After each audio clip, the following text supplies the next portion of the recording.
ऐश्वर्यात आपण असतोच, फक्त त्याचा विसर पडलेला आहे म्हणून स्मरण करून देतं. विसरावर औषध काय आहे? स्मरण.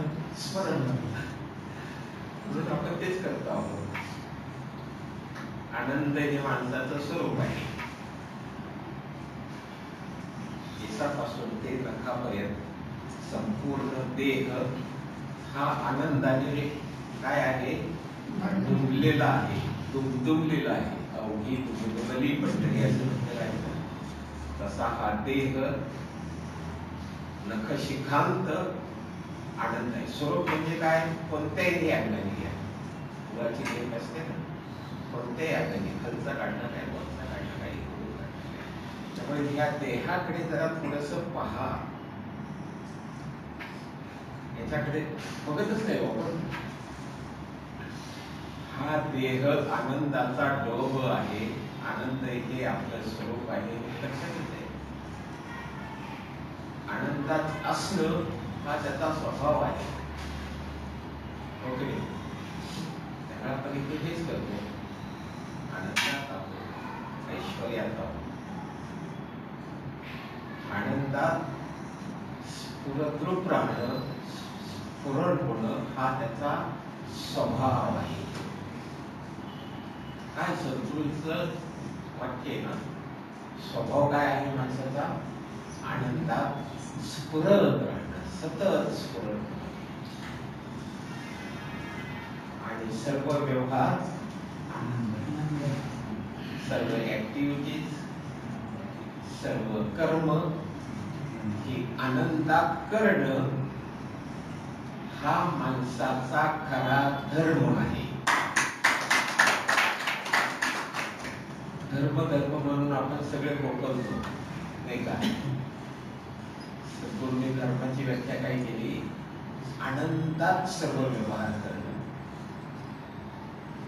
आनंदात सर्व ऍक्टिव्हिटी करणं, आनंदात कर्म करत राहणं हा माणसाचा धर्म आहे. ब्रह्मतेची धर्म. आणि म्हणून इथे आल्यानंतर खरोखरच आपल्याला सर्वांच भेटतं, नाही का? मस्तपैकी गुरुपौर्णिमेचा कार्यक्रम झाला. त्याच्यामध्ये खूप भारी असं आनंदाच्या लहरी उसळत होत्या. मी बोलू शकतोय का नाही अशी एक अर्ध्या तासापूर्वीची माझी अवस्था होती. पण छान बोललो ना, छान. विषय पण छान होता, सद्गुरु सहवास. सद्गुरूच्या ठिकाणी आता जे काही सांगितलं आनंदाचं, तो आनंदाचा सगळा गड्डा आहे, आनंदाचा खजाना आहे. आणि त्या खजान्यासह सद्गुरूंना आपण काय करणं? त्याचा सहवास घेणं म्हणजे खरा सद्गुरूंचा सहवास आहे. आणि हा कुठे मिळतो आपल्याला? प्रश्न नाही, सद्गुरू सहवास मध्येच. ओके, काही छानपैकी कार्यक्रम झाला आणि मस्त. मला तर खूप आनंद मिळाला. काय ते देवर, काय ते लोक आलेले, नाही असं आनंदाचं आपण सतत स्फुरण घेतलं पाहिजे, सतत आनंदाचं भान घेतलं पाहिजे. तो विषय मांडताना सांगितलं वस्तुस्थितीचा स्वीकार, हे सद्गुरूंचं खूप महत्वाचं वाक्य आहे. Life principle is going through every moment. It loves to express joy, harmony, abundance to you every moment. Whatever it is called the tendency of life or will of God. त्या गॉडची काय आहे? विल काय आहे? त्याच्या चैतन्याची tendency काय आहे? सतत आनंदात असावं, सतत सुखात असावं. पण मग दुःख काय? नाही का? If you set up a resistance to flow of this life in your mind, म्हणजे तुमच्या मनामध्ये जेव्हा तुम्ही मनामधली ही चैतन्य शक्ती, हा देव, हा आनंद सतत प्रवाहित होतो आहे. त्याला जेव्हा तुम्ही मनामध्ये विरोध करता, त्या बहिर मनामध्ये this emotional conditions snared into subconscious mind. म्हणजे हे भावनिक गुंता जो काय होतो, विरोध केलेला भावनिक गुंता जो काय आहे, तो भावनिक गुंता अंतर्मनामध्ये तयार होतो आणि causes all kinds of troubles. जीवनामध्ये जी कटकटी आहे, संकट आहे, दुःख आहे, हे काय आहे, आपण विरोध करून, आपण जीवन जे काही चाललेलं आहे त्याला मनामध्ये विरोध करून एक भावनिक गुंता तयार करतो. तो अंतर्मनामध्ये ठार मांडून जातो आणि अंतर्मनाचा स्वभाव ते आपल्या जीवनामध्ये रूपाने प्रकट होतो. काय साधं आणि सिंपल सांगितलंय ना. म्हणून हे सद्गुरूंनी काय सांगितलेलं आहे, वस्तुस्थितीचा स्वीकार करा. ओके नाही, स्वार्थ हे सत्य आहे याचा स्वीकार करा. हा स्वीकार आपण करतच नाही. सतत बघा, आपल्या जीवनाकडे तटस्थ दृष्टीने पहा. लहानपण गेलं बरोबर, आता जीवनाची वस्तुस्थिती स्थिती काय आहे, बालपण आहे. म्हणजे देह धारण केला की भूक आली. भूक आली म्हणजे काहीतरी करायला पाहिजे, आपला तरी वाजवायला पाहिजे, उद्योग व्यवसाय तरी करायला पाहिजे. त्यानंतर व्याधी, शरीर दिलेलं आहे, व्याधी होणारच. वार्धक्य म्हणजे म्हातारपण येणारच. सारखे का. आणि शेवटी सोडावंच लागणार आहे. जे काही सद्गुरूंनी सांगितले, भूक, व्याधी, जरा आणि मृत्यू, या ज्या काही मानवी जीवनाची वस्तुस्थिती आहे ती स्वीकार. पहिल्या त्याला नाकारू नका. नाही तर मग मी जे एका दिवशी आजारी पडलो की माझ्याच वाट्याला का आलं. काय बरं का, आपल्याला नेहमी असं वाटतं की समोरचा माणूस सुखात आहे, तो खूप सुखात आहे आणि माझ्याच वाट्याला. ते सलमान खान म्हणतो जेव्हा, अरे माझ्याच वाट्याला का, माझ्याच मीच सापडलो का तुला. प्रत्येकाच्या याच्यात तेच आहे. फक्त काय करायचं आहे, आपल्याला स्वीकारायचं आहे सगळं. आणि हे स्वीकारलं की पुढे सुरेख आकार देण्यात अगदी आपल्याला सहज जमतं. जर स्वीकारलं नाही तर त्याला सुरेख आकार मिळत नाही. म्हणून वस्तुस्थिती स्वीकारा. बघा, आपण आपल्या जीवनाकडे पाहिल्यानंतर असं म्हणतं, लहानपणी छानपैकी शाळेत जातो, अभ्यास करतो, खूप आनंदाचे दिवस होते ना. होते ना आनंदाचे. नक्की आता कसं वाटतंय, जेव्हा तुम्हाला शाळेत जाण्याची वेळ होती, आई जरा फटके मारायचे, शिक्षक जरा शिक्षा करायची, तेव्हा खरंच ती अवस्था आपण आनंदी अवस्था उपभोगली हो. किती नाही का, किती सुखी ते. त्यांच्या खिशात पैसे पण असतात, माझ्या खिशात काहीच नाही. ही मोठी माणसं किती सुखी आहेत, मनाप्रमाणे त्यांच्या वागतात. म्हणजे त्या अवस्थेमधला आनंद आपण घेतलाच नाही. नंतर पुढे शाळेत गेला, नोकरी लागली आणि मग नंतर जरा पाठीमागे वळून पाहिजे, अरे लहानपण किती छान होतं नाही का.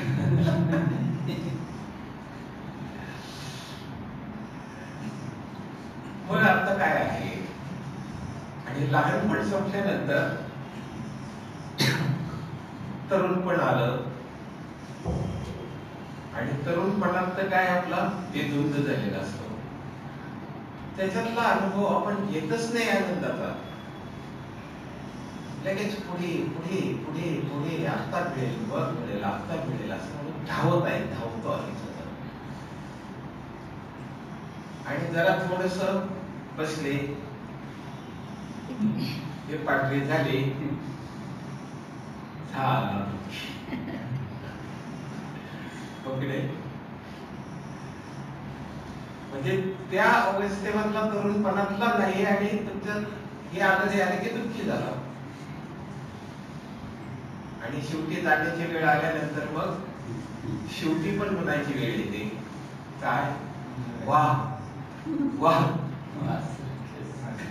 इतका अडकून बसतो, इतका अतृप्त राहतो. त्याचं कारण सांगतो तुम्हाला.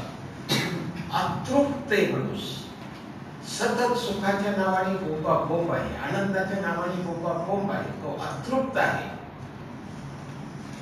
जी आपली अवस्था आहे त्या अवस्थेमध्ये प्रत्येक खरं वास्तविक आता काय व्हायला पाहिजे, लहानपणानंतर जसं जसं जसं सवय वाढत जाऊ ना, तसं तसं माणसाच्या ठिकाणी तृप्ती यायला पाहिजे, आनंद यायला पाहिजे, जास्तीत जास्त आनंदी व्हायला पाहिजे. पण हे जसं जसं वय वाढत चाललेलं आहे तसं तसं ती भीती आहे आणि तसं तसं तो दुःखीच होतो आहे. म्हणून प्रत्येक अवस्थाचा आपण आनंद घेतला पाहिजे. सतत आनंदात आहोत, ऐश्वर्यात आहोत, बरोबर. आणि तृप्त का होत नाही, त्याचं एकमेव हे चंचल मन आहे ना, आता त्याच्याकडे फक्त पाहायचं आहे, त्याच्या नादी लागायचं नाही, कारण ते खूप शक्तिशाली आहे. आणि ते कसं कार्य करत आहे, कसं म्हणत आहे की बा इथे गेल्यावर सुख मिळेल, तिथे गेल्यावर सुख मिळेल, हे मिळवलं की सुख मिळेल, हे मिळवलं की आनंद. हे फक्त त्याच्याकडे पहा, कसं उड्या मारता येते पहा. आणि असं उड्या मारता मारता लक्षात येईल की अरे बापरे, ते म्हणतो मग त्याच्याकडे पाहिलं रे पाहिलं की ते मन हळूहळू हळूहळू कार्यावर यायला लागतं. त्याला जर तुम्ही स्थिर करायचा प्रयत्न केला किंवा कुठेतरी हे करायचा प्रयत्न केला नाही होणार. त्याच्याकडे तुम्हाला साक्षीत्वेच पाहता आलं पाहिजे. ते कसं, आता तुम्ही बघा, दिवसभरामध्ये जर समजा आता जेवण बिवण झालं, छानपैकी स्वयंपाक झाला, मस्तपैकी आता जरा थोडासा सकाळी लवकर उठलेलो आहे किंवा उठलेले आहे, जरा झोप घेऊया, सगळा पडदा फिरतो, वातावरण तयार करतो आणि झोपतो. झोपल्यानंतर त्या पडद्याकडे नाही, तो जरा बाजूला आहे नाही का, परत उठतो, परत तो बाजूला करतो आणि झोप तर काय लागत नाही. मग काय करेल, जाईल जरा थोडासा मोबाईल घेईल, मोबाईल बघता बघता लागेल, ते करतात. नंतर मग काहीतरी कुठेतरी काहीतरी पेपर वाचेल, कुठेतरी कपड्याची घडी घालेल, कुठेतरी काहीतरी करत राहणार. पण मग त्याच्याकडे काय, अरे तुला झोपायचं होतं ना, आता काय सांगत होतो मग, आता झोपायचंय ना, त्याच्याकडे पहा. ते झोपणं सोडून बाकीच्या सगळ्या ह्याच्यामध्ये तो करतो आहे, सगळे हे करतो आहे. आणि शेवटी मग झोप तर लागतच नाही, पडदा बाजूला करतात आणि रेग्युलर सुरू होतात. म्हणून गंमत अशी आहे, तेव्हा ह्या मनाकडे फक्त पहा. मन म्हटलं तुम्हाला छानपैकी आता झाडाखाली बसूया, गार्डन मध्ये जाऊया, छानपैकी शांतपणे बसूया, बसा. लगेच ते म्हणेल, अरे काय शांत बसलास, ते काम पडलेलं आहे, हे काम पडलेलं आहे. त्याच्याकडे पाहून फक्त हसा. अरे काय आत्ता म्हणत होता, मला आराम पाहिजे, घरा सावलेला बागेत जायला पाहिजे, काय काय काय काय हे जे काय आहे ना मन, त्याला उपाय माझ्या तरी दृष्टीने एकमेव आहे, त्याच्याकडे तटस्थ पाहणं, साक्षीत्वे त्या मनाकडे पाहणं. त्याला जर तुम्ही काय बळजबरी करायचा प्रयत्न कराल तर ते खूप शक्तिशाली आहे. म्हणून पहा त्याच्याकडे आणि प्रत्येक अवस्था मधला आनंद हे आपल्या जीवनाची वस्तुस्थिती आहे, ती पहिल्यांदा स्वीकारा.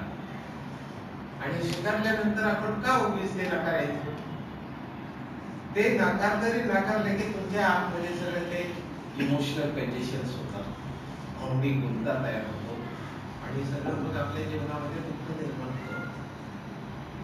म्हणून खूप सुंदर आहे बालपण, खूप सुंदर होतं. अभ्यास करणं लहानपणी खूप छान होतं. तरुणपण लग्न झाल्यावर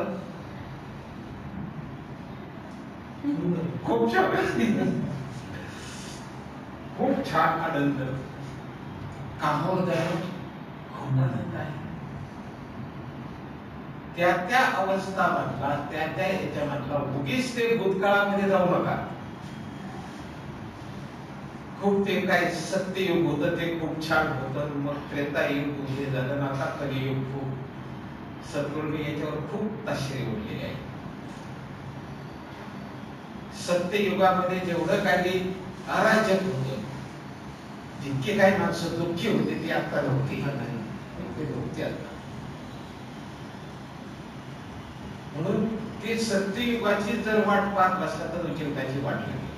सद्गुरू सांगतात हे कलियुग आहे ना, कलायुग आहे, कलायुग. आणि ही कला आपल्याला सद्गुरू शिकवतात,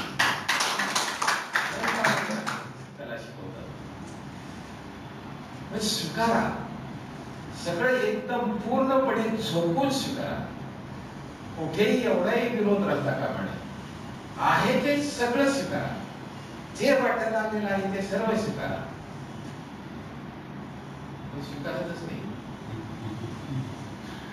ओके, माझा जरा कलर अजून गोरा असता तर छान झाला. माझ्या बायकोची उंची अजून 2 इंच जास्त असते. काय काय काय काय माणूस हे करेल ना. सर्वात डेंजर काय आहे मी सांगू का? सर्वात डेंजर आहे ते करते. तुम्ही तुमच्या जीवनाचं कंपॅरिझन कोणाशी करूच नका, कोणाशीच करू नका. तुमचं जीवन म्हणजे खूप सुंदर आहे, खूप छान आहे, खूप आनंदाचं आहे. आणि जिथे कंपॅरिझन झालं रे झालं की तिथे अहंकार, तो माझ्यापेक्षा श्रेष्ठ आहे, माझ्यापेक्षा छान दिसतो आहे, माझ्यापेक्षा सुखी आहे, झालं तिथे अहंखंड निर्माण झाला. म्हणजे न्यूनगंड म्हणतो आपण त्याला, कमी पावणे. आणि तो पण अहंकारच असतो. आणि तो अहंकार निर्माण झाल्याला ते दुःख निर्माण. तेव्हा मी श्रेष्ठ आहे, त्याच्यापेक्षा श्रेष्ठ आहे, मी त्याच्यापेक्षा काय आहे, विद्वान आहे, श्रीमंत आहे, त्याच्यापेक्षा त्याला तिथे अहंकार निर्माण होतो. अहंकार कधीही तुम्हाला सुखी होऊ देणार नाही. म्हणून पहिली गोष्ट एक एवढी करावं, काय, कंपॅरिझन थांबवा. इतरांशी कंपॅरिझन करूच नका. आणि दादाने खूप मुश्किलपणे सांगितले, एखादी बाई असते सरळ लांब सडक केस असतात, पण कुरड्या केसाची गेलेली गेली की काय छान दिसते ना, झालं कंपॅरिझन. 10,000 रुपये देईल आणि कुरळे करून. कुरड्या केसावाले मी पाहिलं ती सरळ लांब सडक काय छान केस येते, पार्लर मध्ये 10,000 रुपये देईल आणि ते कुरळे करून. आहे तसं स्वतःला स्वीकारा. जेव्हा मी श्रेष्ठ आहे, मी खूप आनंदात आहे, माझं शरीर अप्रतिम आहे, एकमेव द्वितीय आहे. आणि जेव्हा तुमचं जे काही कंपॅरिझन आहे ते थांबलं जातं ना, तेव्हा तुमच्या ठिकाणी जो काही अहंकार असतो ना, तो अहंकार श्रीहरीचा असतो. आम्ही मिरवू अहंकार श्रीहरीचे भूषण, त्याचं भूषण आहे आम्हाला, म्हणून आम्ही तो मिरवू. तेव्हा तुम्ही कंपॅरिझन करा, तो मग अहंकार, मी पणा जातो असे. स्वतः माझ्या ठिकाणी मग काय होईल, माझ्या ठिकाणी ईश्वर आहे, त्याचा अहंकार आहे मला. ज्ञानेश्वर माऊलींनी सांगितलं आहे, तो अहंकारात अभिमान वाटला पाहिजे. मग आता माझ्या ठिकाणी ईश्वर आहे, तुमच्या ठिकाणी आहे, कंपॅरिझन करायचं काही कारणच नाही.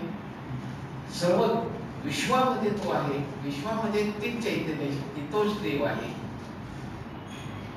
आणि माझ्या ठिकाणी तोच आहे. असं जेव्हा हा अहंकार असतो ना, तो शुद्ध अहंकार असतो. आणि ह्या शुद्ध अहंकाराची जोपासना म्हणजे देवाची उपासना. म्हणून सगळ्या अवस्था अगदी मस्तपैकी आनंदाने स्वीकारा. उगीच रडत बसू नका. रडायचं लागले आणि रडण्याची जर कारण तुम्हाला जर शोधावी लागली तर 1000 काय 10,000 किती 1,00,000 जन्म घ्या, तुम्हाला रडण्याशिवाय पर्यायच नाही. म्हणून काय करायचं, छान पैकी आनंदात राहायचं मस्तपैकी. आणि जेव्हा तुम्ही आनंदात असताना तुम्ही हा आनंद उपभोग करणार. तुमच्या आसपास जे काही प्रॉब्लेम्स असतील, संकट असतील किंवा काही हे असेल ते वाऱ्यालाही जमत नाही. तुमच्या जवळपासही येत नाही. अरे हे खूप आनंदी बरं का, त्याच्या वाट्याला नको जायला, तिथे गेलं की आपला फडशा पडणार आहे. त्यामुळे हे समस्या प्रॉब्लेम वगैरे तुमच्या वाट्याला येतच नाही जेव्हा तुम्ही आनंदी असता तेव्हा. ओके, जमेल ना? जमायला पाहिजे. कारण छानपैकी आपल्याला दिलेलं आहे, ज्ञान दिलेलं आहे. तो स्वार्थ हे सत्य आहे. त्याच्याकडे माणूस तिरकस दृष्टीने पाहतो. तिरकस म्हणजे कसा, म्हणजे तिरकस आता त्यांना कळत आहे. आता मी पटेल साहेबांकडे बघतोय असं, त्यांना कळतंय नाही की माझ्याकडे बघताय असं आपण त्या स्वार्थाकडे. तिरकस म्हणजे काय, तिकडे पाहतो आहोत आपण पण दाखवतो आहोत की मी नाही पाहतो कधी. तस हा स्वार्थ हे सत्यच आहे, पण कोणाच्या बाबतीत आहे, इतरांच्या बाबतीत. मी अजिबात स्वार्थ नाही, माझ्याकडे कुठे स्वार्थ. असंच वाटतं ना आपल्याला. अहो जग ना काय सांगू तुम्हाला, एवढं स्वार्थी आहे, एवढं स्वार्थी आहे. बोंबत काय आणि तू काय आहेस. प्रत्येकाचा स्वार्थ आहेच आहे, फक्त तो जपायचा कसा हे सद्गुरूंनी सांगितलं. इतरांचा स्वार्थ जपा. आणि हे कशावर अवलंबून आहे, हे तुमचं सगळे जे काही सद्गुरूंनी सांगितलेलं आहे निसर्ग नियम आहे, क्रिया तशी प्रतिक्रिया. तुम्ही एखाद्याचा स्वार्थ जपलं तरच तुमचा स्वार्थ जपला जाणार ना. क्रिया तशी प्रतिक्रिया. आणि त्याच म्हटलंय, सुख द्या सुख द्या, शिवाय सुख तुम्हाला मिळणार नाही. म्हणून इतरांचा स्वार्थ जपायचा म्हणजे काय, मला मान पाहिजे त्या इतरांना, मला आनंद पाहिजे त्या इतरांना, अजून काय पाहिजे, मला पद पाहिजे त्या इतरांना सहकार्य करा. आणि असं जेव्हा आपण इतरांचाही स्वार्थ जपण्याचा प्रयत्न करतो तेव्हा मग आपल्या ठिकाणचा स्वार्थ आपोआप साधला जातो. बरोबर. तसे शेवटी उदाहरण दिलं ना सद्गुरूंनी, 4 भाऊ आहेत. चौघांनाही, काय सुंदर उदाहरण आहे ना, जबरदस्त उदाहरण आहे. चौघांनाही स्वार्थ आहे, चौघांनाही वाटत आहे मला भूक लागलेली आहे. आणि जर मलाच पाहिजे असं जर म्हटलं की झालं सगळं मारामारी, दंगे धोके आणि हेच चाललेलं आहे सगळ्या जगामध्ये. जशी मला भूक लागलेली आहे तसं सर्वांना भूक लागलेली आहे. छानपैकी 4 त्यांची भूके केली, प्रत्येकाने खाल्ली आणि चोखही आनंद झाले. असा आपल्याला हा स्वार्थ जपता आला पाहिजे. बरोबर. याचीच ही उपसिद्धांत आहेत सगळे. क्रिया तशी प्रतिक्रिया. आनंद वाटा, आनंद लुटा, सुख द्या सुख घ्या. हे स्वार्थ जपायचं म्हणजे काय, स्वार्थ इतरांचा स्वार्थ जपा म्हणजे आपला स्वार्थ आपोआप जपला जाईल. ओके.